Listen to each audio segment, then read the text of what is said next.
To be strictly accurate, according to our records, he was born some distance from the haunts of the Ripper, but he was certainly brought up there and has got into the business of horror in a big way. So big, in fact, that he's become one of Britain's best-read living authors. He is here today, he thinks, for an interview about his latest thriller. Little does he know.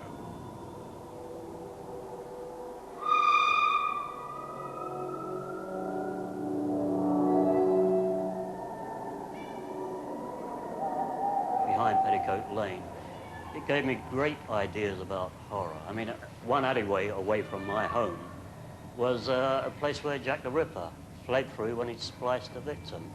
We're also surrounded by large rats. We had cats, I don't know if you can hear these cats in the background, crying like children, weeping. And that was a constant background noise at night. So it all got ingrained in me very early on. Talking of background noise, forgive the interruption, but I have to tell you, the book we are here to discuss is not one that you wrote, but it's a nice red one, and it is called James Herbert. This is Your Life. You got a right guy. Yes. Yes, we've hunted you down. Oh, Michael. This is a setup. I can't believe it. A real setup. You're right. You're right. And I'm sorry to scare you, but we've got more shocks back at our studio, so do you want to come with me? All right. I think a little more smoke, if you please. Yeah. Walk this way.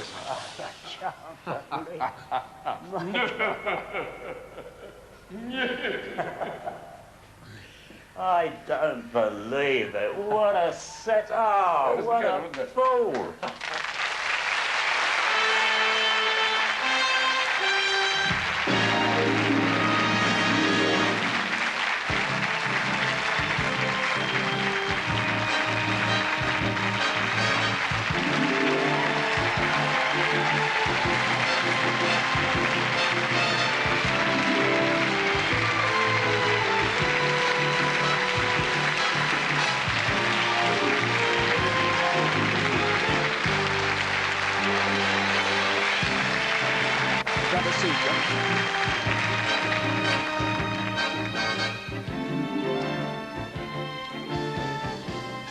It's safe to sit there. There's no spike in it, by the way.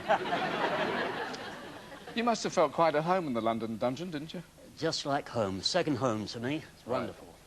Well, here we are on the first page of your story. The opening scene contains a full set of characters. Your wife, Eileen, your mother, Kitty, your daughters, Kerry, Emma, and Casey, and friends and colleagues from the world of publishing and advertising. Now, your latest book, The Ghosts of Sleeth, is the 17th to emerge from your remarkable imagination and has gone straight in at #1 in the best-selling list.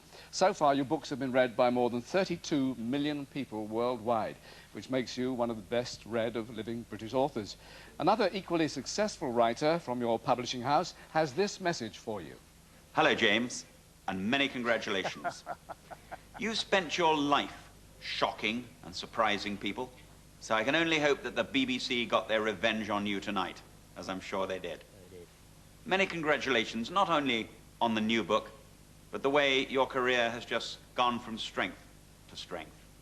We, of course, started in the same house some 20 years ago, and we've ended up in the same house. And I can tell you, I've instructed the chairman of the company that I'm not allowed to come out in the same month as you. Many congratulations and good luck. Thank you. Thank you, Geoffrey Archer.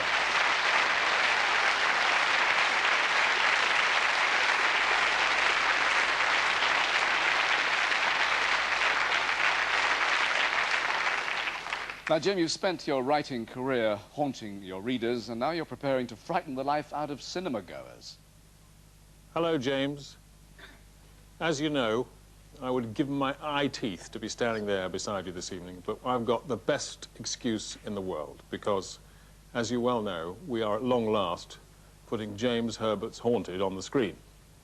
It's a process which has taken, what, 5 years since I first met you, and you were kind enough to allow me to acquire the rights to make Haunted. And it gives me tonight a very special opportunity to give you a personal thank you from the bottom of my heart for your incredible encouragement, your non-stop support, and your faith in me and in this production. I salute you tonight tonight is your night. You deserve all the partying, all the fun, all the tears, which I'm sure there will be, that you can possibly get. And I thank you once more for all your help. All the cast of Haunted, Aidan Quinn, Kate Beckinsale, Anna Massey, all send you lots of love. Lewis Gilbert sends you his very best wishes. And we hope you have a great night. God bless you. Actually, he's going to share in it because he's dashed here from location. Anthony Andrews with his wife, Georgina.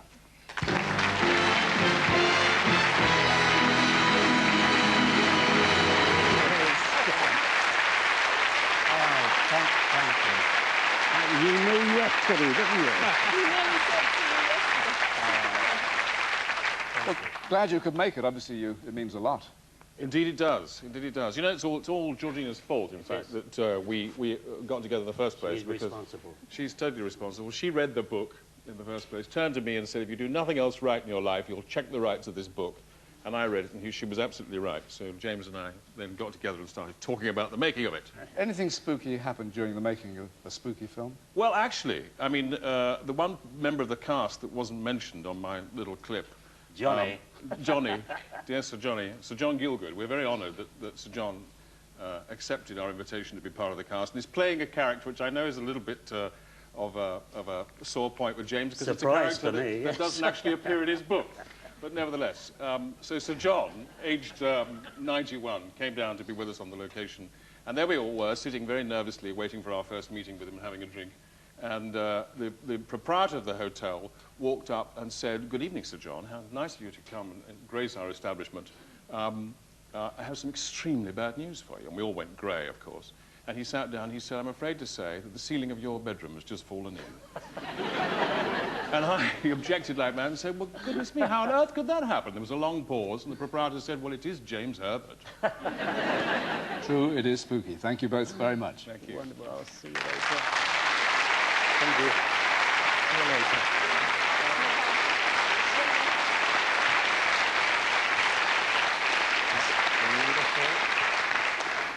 Well, James John Herbert, this is your life, and it started at Hackney Hospital in London's East End on April the 8th, 1943. You're the third son of fruit and veg market stallholders Herbie and Kitty. Now, the East End in which you grow up was largely destroyed by Hitler's Luftwaffe, and your playgrounds are the ruins left behind by the bombers. When you're 9, you moved from Hackney with your family to a house in Tyne Street, Aldgate East, the area, as I said, where Jack the Ripper used to prowl. Well, your parents' fruit stall is a family tradition that's been carried on by your eldest brother, Peter. Well, hello, Jimmy. Remember years ago, you used to go down Ridley Road? I used to buy the comics. Used to buy one and borrow a few. Then I used to take your pictures. See the X films, spunk you in. And the horror films, H. Don't make them now, not like that. Speaks so well. And I think it was an instigator of you doing what you do now. Yeah, I think And so. if you could see your way clear, because the game's a bit hard at the moment, with these supermarkets, I'll be very thankful. Have a lovely night tonight, and I hope to see you later on. All the best. Well done, Jim. Bye. Proud of you.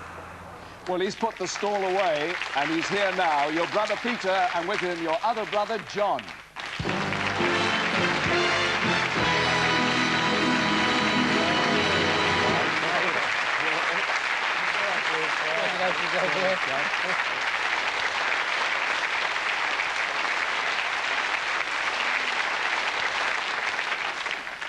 Now, in 1954, you passed your 11+ exam and you go to St Aloysius College in Highgate. There you impressed your art teacher with your talent for drawing and painting. This is some of your handiwork. Now, did you ever think then that you would become a writer rather Yes. than an artist? Yes. Really? No, I had no idea at all. It was just a surprise to me as it was to everybody else. Well, in 1960, you go to Hornsey College of Art, where everything takes second place to your passion for rock music. You start to learn the guitar, and you perform gigs on the art school circuit as part of a duo. You used to be Jason, and then you became me. He was the other half, Dennis Barker.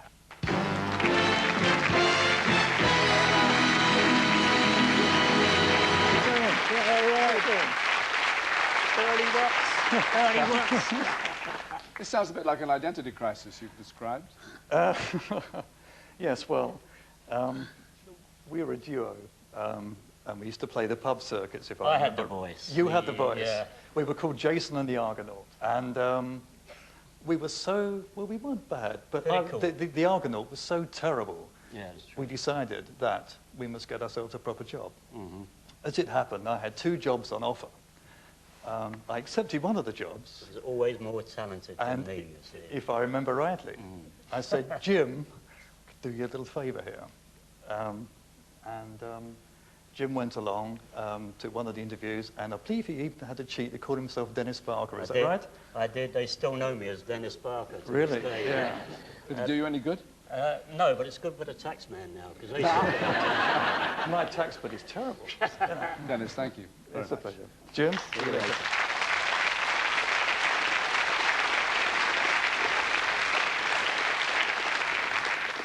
Now, in 1963, complete with requisite Beatles haircut, you meet Eileen in a North London pub, and it is love at first sight. For You were- her. Well, you were married at St Anne's in Vauxhall on the 26th of August, 1967, but Eileen, it wasn't without a hitch. Or Well, had a bit of a yes. fright, in fact. Yes, we got married, and then because it was a Catholic service, we had to go in and be married again, or take a little vow with the registrar in the back. And she said, gave us our certificate and said, "Here you are, Mr. and Mrs. Herberts." And Jim said, "No, it's Herbert." And she said, "No, no, it's Herberts." Jim said, "No, Herbert." She said, "In that case, you are not married." I could have got out of this, you see. But even worse, I'm sorry, have you finished? No. But even worse, when we got to the church, somebody had tried to burn the church down the week before. And I think it was Eileen's mother. But there's a happy ending to that little bit, though, that hitch. Well, I hope I'm married, yes, after all these years. How did you sort it out, though? I think the priest had a word with the registrar, and eventually she just relented and gave us the certificate. I wanted to go along with her. I said, that's fine. No, it was legal after all. Well, your career in advertising is taking off like a rocket, and by your mid-20s, you're head of your own creative group as an art director at the Charles Barker Agency. That's and good. Looking That's the part. good. I like that. And this is the kind of work you were producing. You believed in keeping it in the family, because these ads feature your mother and your daughter, Kerry. But the cowboy in this last advertisement looks familiar. How did you get the starring role? It just persona, personality, and charisma, charm, and I was the art director, so I said I'm going to have a starring role. Well, one of your colleagues at the agency recalls a time when you had designs on making a fortune. At £1 a word, Jim, we thought we'd really hit the jackpot. Well, he was in advertising with you, Cyril Vickers, and with him a former director of the agency who's now MP for Lewis, Tim Rathbone.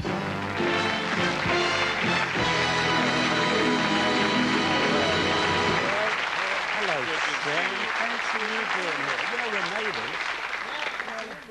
Cyril, this sounds a good one. £1 a word, you say? It was, Jim. It was, Jim.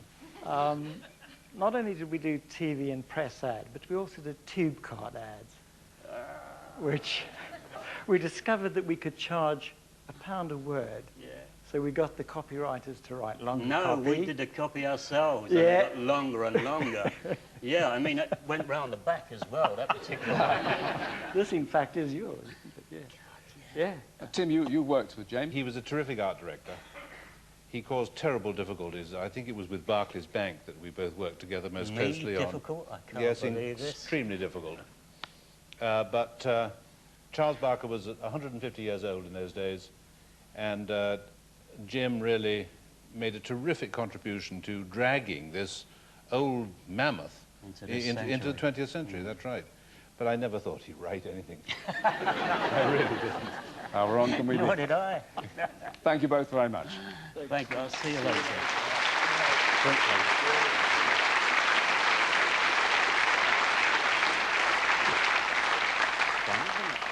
Well, you write your first book at the age of 28. At the time, you were travelling the world on a good expense account. So what prompted the change, then, from design work to writing?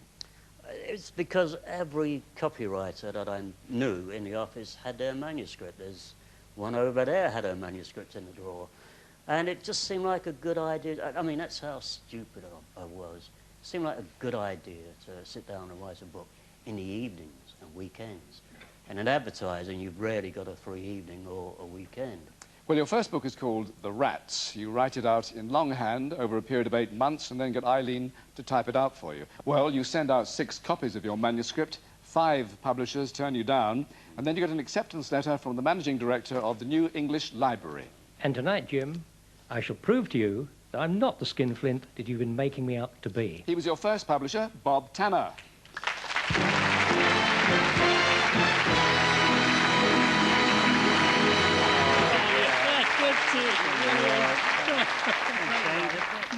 So, Bob, your reputation's on the line here. My friend, for many years, has been saying in all his interviews, the money I paid him for his first book was £100. 150. There you are. I brought the contract just to prove to you here. Here's a contract of the 16th of May, 1973, with your signature on the back, my signature on the back, and I was very, very generous. I paid you £150. That's what I said. What about the design on the jacket? Was he responsible for that? Well, no, not on the first book. But he had a book called Fluke, which is very, very keen on Fluke. And he didn't like the cover we put on for the hardcover jacket. So he's such a versatile individual. He designed the jacket for the paperback himself. And Jim, you know, if you have a bit of trouble placing your next book, and you want a good literary agent, and you want that elusive £200, call me up. I'll keep you to that. See you later.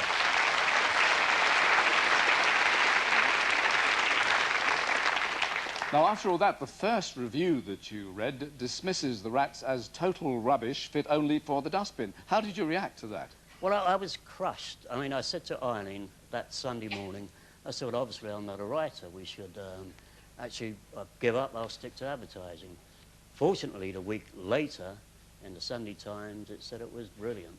So I was encouraged. Well, you had the last laugh on that reviewer. The Rats has since been reprinted 21 times and has sold millions. But it took 4 years and 3 more books before you had the confidence to turn full-time to writing. Now, Eddie Bell, you're his current publisher at Harper & Collins. Yeah, I have the great privilege to be Jim's publisher. He is a master craftsman, a tremendous storyteller, and when you pick up a James Herbert novel, you just can't put it down. You've got to turn the pages to the end. He's a real professional. He gets involved in every aspect of the publishing, from the cover design right through to the marketing campaign.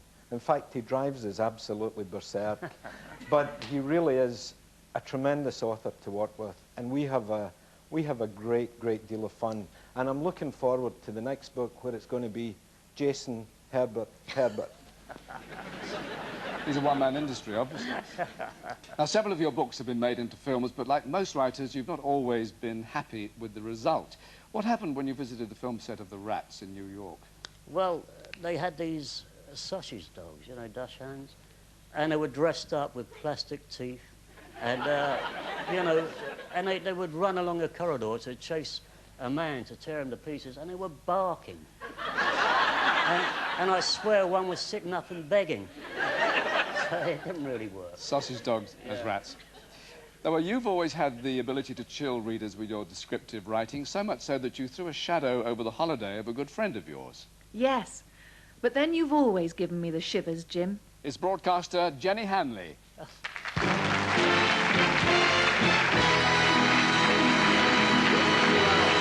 How are you?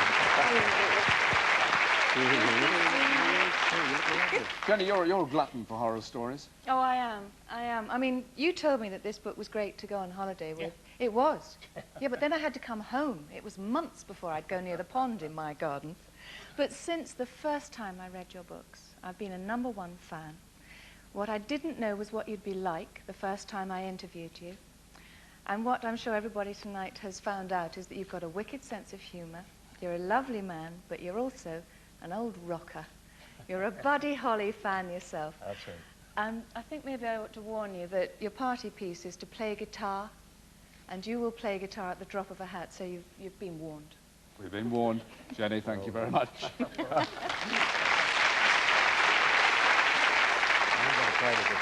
Now, Carrie, you claim that you helped your father to write The Fog, even though you were just a tot at the time. I couldn't read or write, but he had a study at the end of the hall, and it was before I went to school, so I wandered along one day. He writes everything in longhand with a Pentel pen and jumbo pad. And I went in and wrote over 300 or 400 pages that he'd already written. He had to rewrite the whole lot. But her version was better. Emma, did your father let you read his books? Well, no, we weren't allowed to read them until we were at least 15. But what Dad didn't know was all our friends were passing them around at school, reading out all the little naughty bits, which was a little more exciting than the Enid Blyton he preferred us to read. Now, when you're researching your books, you like to make sure that all the locations are as authentic as possible. How about setting your next book in somewhere like the Caribbean? It's your travelling companion, songwriter and TV producer, Bob Young.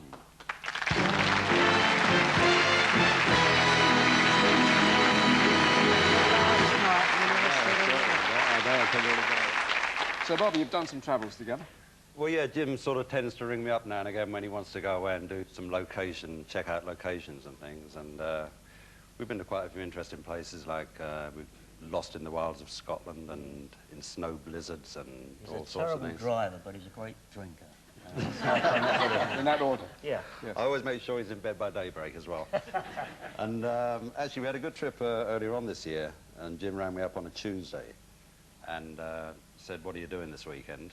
And it was the best offer I'd had all week, so I decided that I'd check it out. And 36 hours later, we were actually on a plane, and we ended up in a graveyard covered in all this fake snow on the set of Fluke in Atlanta, Georgia.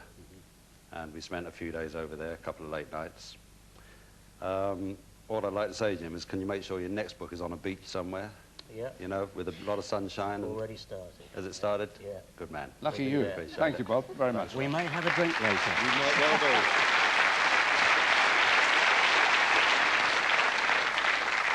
Now, Betty Shine, you're a faith healer and a medium, and you believe he's helped you quite a lot. He's been a tremendous help to me. In fact, we met after the publication of my first book, and Jim was so generous with his time and his advice. And then, of course, he introduced me to his books, which were horror. But when I read them, I realized they weren't pure horror, because there's an underlying meaning that goes throughout the whole of them. So I think we're coming along the same road, but from different corners. And I think he has a tremendous talent. Thank you very much. Now, there is a writer I know you greatly admire. You've been good friends since you met 20 years ago. Then he just finished a book called Carrie. He's America's master of horror, and he's talking to you from his home in Maine, Stephen King. Hi, Jim. This is Steve King, speaking from my little magic cottage on this side of the Atlantic to yours on that. With great pleasure, might I add. You were a down-to-earth, unpretentious sort of guy when I got to know you in 1974, around the time that your career took off like a rodent, a rocket. And by all accounts, you're still an unpretentious, down-to-earth sort of guy now. I heard you many times personally and in the press describe yourself as just a storyteller. And believe me, there are worse things to be, but for just a storyteller, you've racked up some amazing numbers. Sales in the millions, an increasing fanship in the millions, and I'm certainly part of that. And I just want to say how great it is to know you, how wonderful it is to be a part of this celebration of Jim Herbert. And I hope that you'll keep writing, that you'll keep rocking, and that you'll keep watching out for the thing under the stairs, because that's the one that always gets you. Take care of yourself, Jim. Cheerio.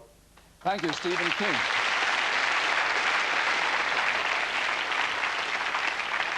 Now, at your home in Sussex, far from the Jack the Ripper scene of Aldgate, you spend your spare time painting and playing Buddy Holly songs on your grand piano and guitar.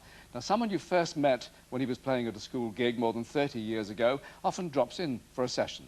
Well, that'll be the day when you say goodbye. Yes, that'll be the day when I die. Singer and actor Mike Berry.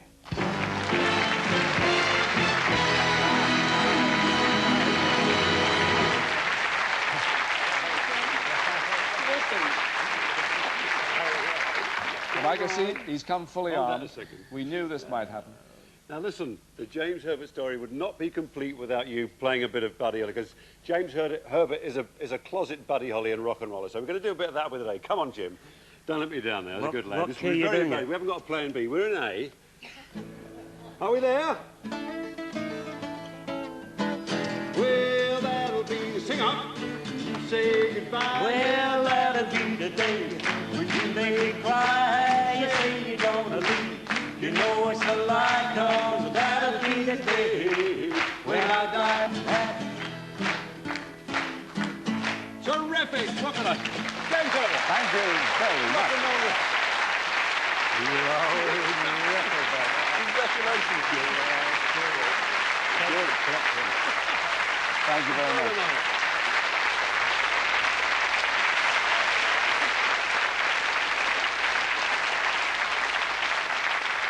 So that will go down as your proudest moment, I'm sure. I've done better. We move to the final chapter, Jim. I want to take you back to your school days at St Aloysius in Highgate. You're remembered there more for your artwork than your words. You painted the crucifixion centerpiece in this altar display at the college. The project was planned by an art teacher you've always credited with having an important influence on you. And James, I have to admit to being amazed at what you've achieved. And tonight we reunite master and pupil, your art teacher, Lancelot Gribbin.